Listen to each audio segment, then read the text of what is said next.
Alors, quelles sont les 4 statures évolutives? Je crois avoir enseigné ça déjà. Premièrement, c'est le membre enfant, le membre qui est un disciple en. Deuxièmement, c'est le mentor. C'est clair? Lorsqu'on quitte disciple en formation et qu'on a gagné un disciple, on passe qui? Passe mentor. Lorsque le disciple du mentor a gagné un disciple, on passe qui? Ministre. Lorsque le disciple du mentor a gagné un disciple, on passe qui? Missionnaire. Alors, j'ai dit ceci, et j'avais pris même l'exemple. Si vous voulez, je peux reprendre l'exemple aujourd'hui. Je reprendrai l'exemple, mais suivez-moi d'abord. Ces 4 niveaux, ce n'est pas 4 personnes. C'est une seule personne qui passe d'étape 1 à étape 4. On ne parle pas de 4 personnes ici. On parle de 4 niveaux évolutifs. C'est-à-dire 4 niveaux, 4 phases de vie chrétienne. De vie de disciple, s'il vous plaît.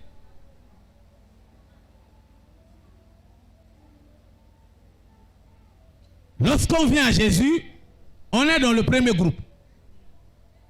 Lorsqu'on a compris et qu'on commence à appliquer ce que le maître a enseigné, donc le maître a gagné les âmes, le maître a gagné, toi aussi tu gagnes, tu passes. Ce n'est pas celui que tu as gagné, c'est toi qui passes au deuxième plan. Est-ce que je parle à quelqu'un? Je vais refaire ça rapidement. J'ai besoin de 5 personnes. Le frère est appelé par Jésus. Il vient à l'église, on l'apprend, il écoute comment un disciple doit agir. Est-ce que c'est clair? Il doit faire ce que Oscar a fait ce matin. Oscar a fait quoi? Il est allé chercher un disciple dans le monde. Voici le monde. Plein de gens intelligents, des médecins, des avocats, des écoliers, des wellman, des sirènes, des sorciers, des gens intelligents, les gens bêtes, des fous, des malades. C'est clair? Est-ce que c'est clair? Lui doit aller là-bas, chercher un disciple. Par n'importe quel moyen, mais il a quand même trouvé un disciple. Va chercher un disciple. Prends ton disciple. Oui, tu veux que je parle? Je parle de dit. Je parle de quoi? Le disciple. Il vient avec son disciple à l'église. Lui, il était d'abord un disciple en formation. Lorsqu'il a compris, parce que lui aussi, il vient du quoi? Du monde. Lui aussi, c'est un païen, ça n'a pas changé. Mais c'est maintenant un païen qui suit un mode de vie donné. C'est clair? Donc, il ne raisonne plus comme des païens ordinaires, mais lui, c'est un païen classique. Je ne sais pas si je parle à quelqu'un. Un païen ordonné. Un païen qui suit un mode de vie bien tracé. Un païen qui a appris à vivre la vie d'un maître. Et ce maître, c'est Jésus. Nous tous, en dehors des juifs, nous sommes appelés les païens. Donc arrête ton langage là. Si tu veux gagner les gens dans le monde là-bas, ne les appelle pas païens parce que toi-même tu es aussi quoi? Païen. Si tu veux aller là-bas, ne va pas avec Shalom. Eux, ils ne connaissent pas Shalom. Je ne sais pas si je parle à quelqu'un. Toi, tu étudies le Shalom. Après ça, Shalom. Shalom, ça veut dire quoi? Shalom dans l'évangélisation n'existe pas. Enlève ça dans ta bouche maintenant. Aujourd'hui, là. Shalom, c'est une barrière. Eux, ils ne connaissent pas Shalom. Eux, ils connaissent quoi? Bonjour. Tu veux les récupérer? Parle leur langage. Je ne sais pas si je parle à quelqu'un. Tu viens ici avec Shalom, il va se frustrer. Tu m'emmènes vos histoires de l'église là. Ah, quitte-moi là-bas. Je ne sais pas si je parle à quelqu'un. Il y a des personnes ici, là-bas, dans le monde là. Si tu veux le gagner, ne parle pas de Jésus-Christ. Parle de Dieu.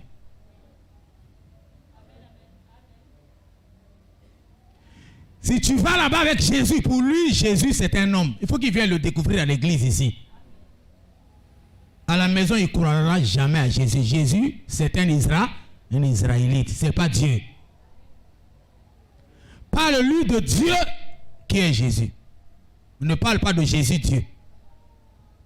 Je ne sais pas si je parle à quelqu'un. Ils sont compliqués. Un grand docteur, il est chimiste, il est virologue. Donc là, il est en train de travailler pour coronavirus là-bas. Et tu viens, tu lui parles de Jésus. Lui, il sait que je dois mélanger ça, je dois mélanger ça. Et quand tu lui parles de Dieu, qui surpasse toute intelligence là, il peut se ressaisir. Donc là, parce que tous croient quand même que Dieu existe. Je ne sais pas si je parle à quelqu'un. Tu lui parles de Jésus, il va directement voir dans sa tête Israël. Le fils de qui? C'est toi le disciple qui comprend que ce fils de Marie là n'était que Dieu devenu qui? Mais ce disciple là ne comprend pas. C'est lui qui commence à comprendre un peu. Voilà pourquoi il doit monter mon tort. Il était où? Disciple en formation. Il est monté mentor. S'il n'a pas trop des arguments, ce n'est pas un problème. Mais il doit quand même veiller à son emploi du temps. À l'agenda de son disciple. Est-ce que je parle à quelqu'un? Il doit l'encadrer. Il doit le pincer, faire pression sur son disciple. Pour que son disciple, même s'il ne sait pas enseigner, pour que son disciple soit tout le temps pendant les programmes de culte à l'église pour entendre, écouter et grandir. Est-ce que je parle à quelqu'un? C'est clair? Je peux évoluer? Si il rate, le disciple, ce n'est pas le disciple du pasteur. Il vient à l'église, le pasteur fait sa prière et tout ça, le disciple s'en va. Le pasteur a beaucoup d'autres sujets que de suivre le disciple. Un disciple. Est-ce que je parle à quelqu'un? Parce que le pasteur a tous les disciples sur lui. Donc ce disciple-là peut venir à l'église ou pas, pasteur parfois, aille même comme on a été. Je ne sais pas si je parle à quelqu'un. C'est toi qui emmènes ton disciple. Tu dois être là pour être son mentor, le gérer. Ce n'est pas le pasteur.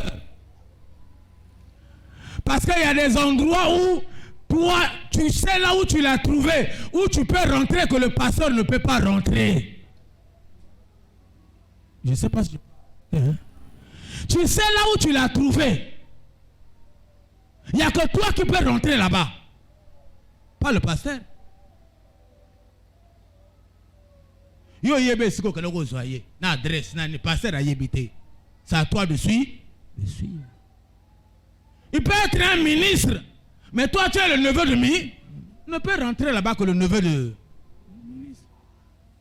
Est-ce que le pasteur peut venir? Non, moi je suis le pasteur de Joël et on ouvre le portail. Hein? Ce disciple-là habite où? Ce disciple-là habite dans l'enceinte de la Banque mondiale, par exemple. L'enceinte de la Banque mondiale, dedans là-bas, il y a un local pour le directeur général de la banque. Il habite là-bas avec sa famille. Est-ce que le pasteur peut venir au portail et dire que moi je suis le pasteur pour rentrer là-bas? Il n'y a que son mentor qui a des liens avec son disciple, qui a l'habitude de rentrer là-bas, qui peut faire ce suivi-là. Est-ce que c'est clair? Suivez-moi attentivement. Toi qui as emmené quelqu'un à l'église et tu as abandonné, c'est un péché. Il faut le suivre.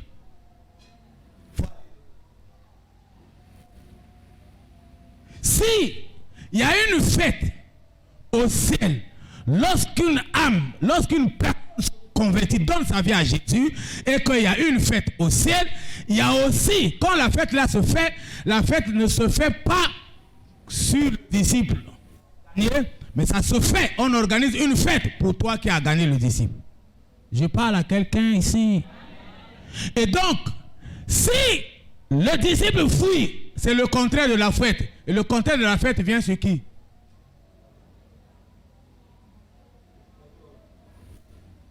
Le contraire de la fête, c'est le mal. Répond l'église. Le contraire de la fête, la joie, c'est quoi? C'est le malheur. Le malheur aussi ne vient pas sur le disciple qui a fui. Ça vient sur le mentor. C'est le verset qu'on vient de lire. Je suis en train d'expliquer ce qu'on vient de lire et je vais revenir sur le verset. C'est clair déjà ici? Le disciple en formation aussi a compris. Il va dans le monde. Il est allé chercher. Mettez-vous deux dans la... Le disciple, est-ce que le disciple en formation doit rester disciple en formation? Il doit passer mentor, ça veut dire disciple confirmé. Et son mentor directement devient ministre. C'est automatique. Suivez-moi très bien. Qui doit veiller sur le disciple en formation? Qui doit veiller sur le disciple en formation? Est-ce que c'est le ministre ou bien le mentor? Ah, vous avez gagné. Ça commence à évoluer. C'est clair? C'est, écoutez, lui là, il ne connaît que... Il peut rentrer dans l'enceinte de la banque ou quoi? Mais ce disciple a des relations avec ses amis à l'école là-bas que lui, il ne connaît pas. Il a gagné son disciple à l'école. Il ne connaît pas la salle de classe. Il va venir pendant que le prof est en train de faire cours de mathématiques. Je suis venu voir le disciple de... C'est ça, comme ça se passe? Ne peut le visiter que son mentor. Mais le ministre a l'œil sur qui? Sur le mentor, qui est toujours son disciple. C'est clair? Ça ne change pas. Tu es toujours, même quand tu deviens super, quoi? Tu veux que je donne quel grade? super missionnaire, super apôtre, super aigle. Tu dois veiller sur ton disciple et ton disciple reste toujours et tu restes toujours le disciple de quelqu'un. Il faut qu'on veille sur toi. Qu'on t'appelle, tu n'es pas vu à l'église. Qu'est-ce qui se passe? Donne-moi main. Ton ministre a le droit de veiller sur ton agenda, sur ton programme. C'est ça la fécondité. Soyez fécond. Tu fais ça, même si tu n'as pas eu des enfants ici, tu rentres au ciel. Ça là, savoir des enfants plus que les enfants qui coupent les têtes des gens là. Il y en a ceux qui ont eu 5 enfants, 10 enfants, 3 générations, 4 générations. Tous, ils coupent les têtes des gens. Des braqueurs dans la rue. Mais avoir des enfants comme ça, c'est une vie éternelle garantie. Donne-moi mère. Ici là, au Botao, au Botateo, et Tatolona Serkei et Yamagamutonioso. Donc si moi je n'ai pas eu l'occasion de mettre au monde des enfants physiques, voilà mon occasion est là. C'est ça qui détermine mon salut. Parce que le cercueil ne demande pas si tu avais eu les enfants ou non. Je parle à quelqu'un. La vie éternelle demandera où sont tes dits. J'étais gagné. Je n'étais pas emmené directement au ciel. J'étais laissé là-bas. C'était pour que tu sois productif. Tu es un serviteur inutile. Celui qui est inutile, on fait quoi? Je vais te le montrer tout à l'heure. Le disciple en formation a compris. Lui aussi est allé dans le monde faire quoi? Gagner quoi? Non. Entre-temps, lui,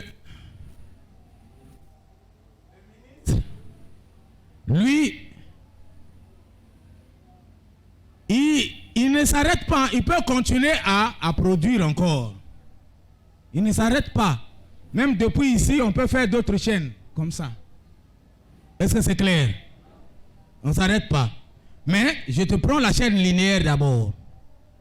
Est-ce que le disciple qui était en formation doit continuer toujours à rester en formation? Il passe disciple confirmé. Amen, amen. Disciple confirmé, c'est qui? Le mentor. Automatiquement, le ministre passe qui?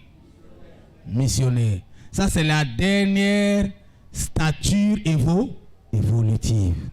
C'est clair? Le mentor passe qui? Ministre. Le disciple en formation passe qui? Mentor. Et il a son nouveau disciple en formation. Qui veille sur lui? Qui veille sur le disciple en formation? Toujours le mentor. Le ministre veille sur le mentor. Et le aiglon, qui est le missionnaire, il veille sur la chaîne. Ça, c'est ce qu'on appelle chaîne de disciples là, qui est née par les 4 statures évolutives. C'est clair? Lorsqu'on arrive à ce stade, on peut se détacher pour aller encore dans le monde, continuer à aller dans le monde. Il gagne encore. Il le laisse là. Mais on constate que son disciple, qui n'est pas de cette chaîne-là, amen, ce disciple-là ne produit pas. C'est un disciple, voilà, dans l'église. Donne-moi amen. C'est-à-dire que tu peux lui mettre en formation comment? Il ne va jamais produire. Je ne sais pas si je parle à quelqu'un. Il est chantre, connaît tout. Il y a des gens comme ça dans l'église. L'homme connaît tout. L'homme connaît tout. Lui, il s'en fout des disciples. Si on le place devant la chaîne de disciples là, il fait quoi? Il bloque la chaîne. Cette famille-là, c'est-à-dire cette chaîne-là, ne deviendra jamais famille de disciples là. C'est fini ici. Je ne sais pas si je parle à quelqu'un. Maintenant, ça c'est la chaîne des hommes. Qui a quitté l'étape 0 à l'étape 4? C'est qui? C'est 2 personnes, 4 personnes? Ah. C'est combien de personnes qui sont passées d'ici à là? Combien de personnes? 4? Une seule personne. Donc les 4 niveaux là sont pour une seule personne. Tu vois, elle était au niveau 1, 2, 3. Il lui reste, qu'on lui gagne quelqu'un, quelqu'un qu'on a gagné là, c'est celui qui bloque là. Tant qu'il est là, le ministre ne passera jamais. Lui, il bloque son évolution. Vrai ou faux? Il bloque son évolution. Vrai ou faux? Il bloque son évolution. Vrai ou faux? Mais les glands ne l'ont pas bloqué. Les glands peuvent encore aller chercher. Je ne sais pas si je parle à quelqu'un. Donc, tant qu'on n'a pas veillé sur lui, c'est fini pour la bénédiction de cette chaîne-là. Chaque étape a une bénédiction. Je vais revenir sur la Bible maintenant pour que tu comprennes ce que je t'ai expliqué. Est-ce que quelqu'un est en train de me comprendre? Dieu maintenant dit qu'une telle personne, il faut le retrancher. Retrancher, ça veut dire l'enlever de la chaîne. C'est un maillon de la chaîne bloquant qui n'est pas évolutif, c'est-à-dire que ça bloque l'évolution de la chair. Ici, là, on ne peut plus parler de stature évolutive. C'est maintenant statut bloquant. Je ne sais pas si c'est clair. Et Dieu dit, il faut le retrancher. En le retranchant, on espère que le disciple en formation va continuer à aller chercher dans le monde. Est-ce que je parle à quelqu'un? Et celui-ci s'en sort. La Bible dit, on peut lire son sort, le dernier verset. Lisez, écoutez son sort.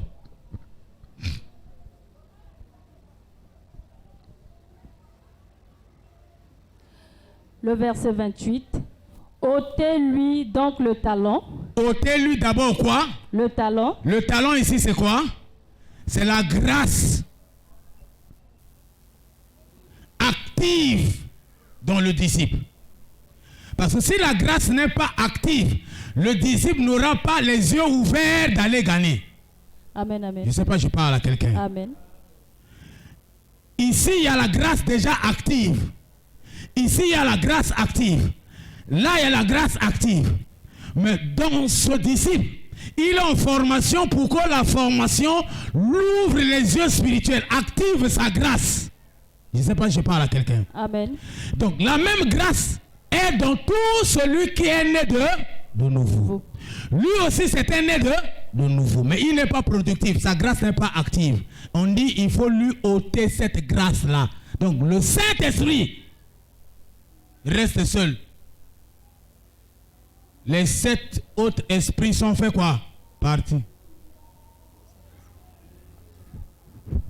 Le né de nouveau ne perd pas le Saint-Esprit. Dès que tu reçois le Saint-Esprit, tu as reçu. Mais il vient avec les capacités. Mais tant que ce n'est pas activé, ces capacités-là, la Bible dit, il faut ôter ça. Amen, amen. Il faut lui enlever ça. Les 7 esprits. La sagesse, il n'aura plus la sagesse de Dieu. La connaissance de Dieu, il ne l'aura plus. L'amour de Dieu, ça ne va plus fonctionner. Je ne sais pas si je parle à quelqu'un. Ensuite, après avoir ôté, et donnez-le à celui on donne quoi?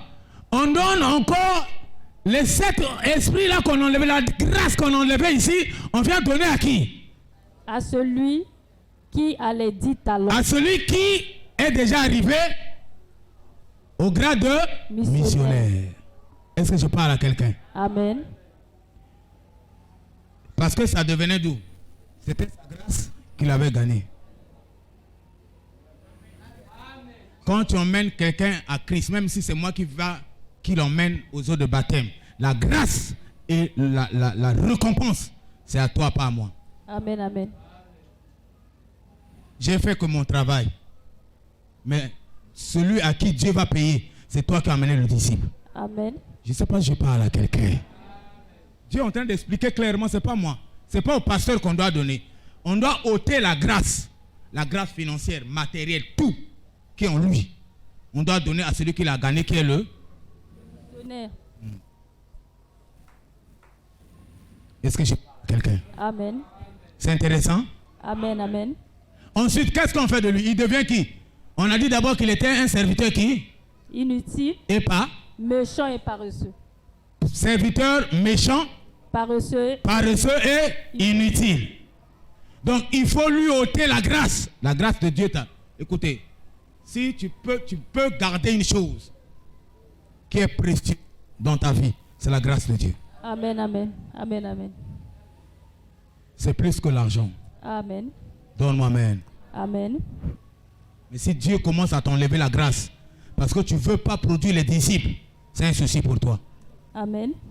Au sortir d'ici, chacun de nous doit faire la chasse aux disciples. Et après, ce n'est pas toi, emmène-les ici. Dieu seul va s'occuper de leur formation. Amen. Est-ce que quand Dieu a envoyé le programme de formation, c'est moi qui l'ai demandé? Non. Est-ce que c'est toi qui l'as demandé? Il a trouvé que ses disciples ont besoin de la forme. Le jour où tu emmèneras un disciple ici, Dieu seul, lui-même, s'occupera de ce disciple-là. Quel que soit son état. Je te parle d'un Dieu vivant. Mon Dieu n'est pas mort. Le tien aussi n'est pas mort. Il est le ressuscité. Jésus-Christ de Nazareth. C'est celui-là que je prêche. Ensuite, qu'est-ce qu'on fait de lui? Car on donnera à celui qui a, et il sera dans l'abondance. Mais lui sera maintenant dans l'abondance. Mais à celui qui n'a pas, on ôtera même ce qu'il a. Et le serviteur inutile, jetez-le dans les ténèbres. Et le serviteur inutile, on doit faire quoi? Le ramener dans la maison? Non. Le donner de chocolat? Non. Pépéré et jambon? Ou mêlée? On doit faire quoi de lui? Le jeter. Jeter quoi? Le dehors de Dieu, quand on dit dehors, il y a d'abord un. Les ténèbres du dehors. Voilà, bon, là, j'allais expliquer quand même. On dit bien, on précise déjà, quand on dit les ténèbres du dehors, donc, comprends seulement. Parce que le ténèbre est partout. Qu'est-ce qui chasse le ténèbre? C'est la lumière. Ok. Ici, c'est une chaîne de lui. Lui, comme il ne produit pas, la Bible l'appelle maintenant, il emmène quoi? Dès qu'il bloque, il emmène quoi? Le ténèbre. On dit qu'on doit le jeter dans le ténèbre du dehors. Donc lui, il mérite le ténèbre du dehors, pas dedans. Dedans, il n'y a pas le ténèbre. Là où il voulait être, là, ça s'appelle le royaume. Dans le royaume, il n'y a pas de ténèbre. Lui, il mérite quoi? Le ténèbre qui est dehors, en dehors du royaume. Je parle à quelqu'un. Amen. Alors, en dehors du royaume, c'est le royaume de qui? Le Satan. Amen, amen. Et quand tu es dans le royaume de Satan, tu vas terminer où? En enfer. Ok. Gloire à Dieu.